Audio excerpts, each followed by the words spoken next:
हम पढ़ने वाले हैं बेसिकली 11th और 12th स्टैंडर्ड का nuclear chemistry and radio activities.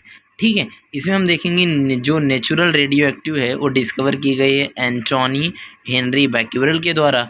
इसमें हम देखने वाले हैं क्या होता है एटॉमिक मास, एटॉमिक नंबर, ये सारी बेसिक चीज़ें पहले देखेंगे। इसके बाद हम आइसोटोप्स वो सब क्लासिफिकेशन, हम न्यूक्लियाइड भी देखेंगे। ठीक है, ये है atomic mass equal to atomic number plus neutron और एटॉमिक नंबर को ऐड कर देंगे तो उस जो भी एटम होगा उसका मास निकल जाएगा। ठीक है, मान लीजिए कार्बन है जिसका एटॉमिक नंबर है 6 और उसका एटॉमिक मास है उसका 12, उसका एटॉमिक नंबर है 6 और न्यूट्रॉन है 6। तो समझ में आ गया ये तीन चीज़।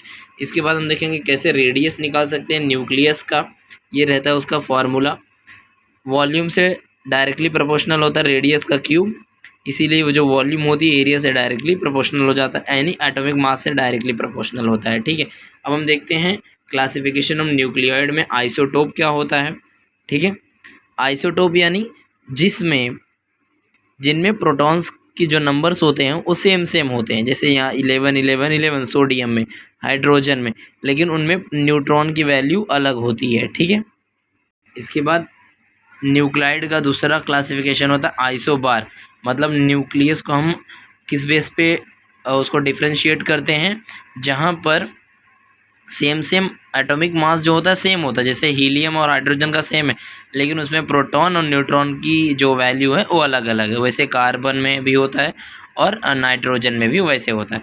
आइसोटोन्स की बात करेंगे तो बात करेंगे आइसोटोन्स की, यहाँ पर डिफरेंट नंबर ऑफ प्रोटॉन्स होते हैं और उनका जो मास होता है वो भी अलग होता है, लेकिन इनमें सेम क्या होता है, न्यूट्रॉन सेम होता है, जैसे कार्बन, नाइट्रोजन, सोडियम और मैग्नीशियम। जो न्यूक्लियाइड होता है उसमें सबसे ज़्यादा इंपॉर्टेंट होता है मिरर न्यूक्लियाई, यानी मिरर में हम देख के बताएंगे।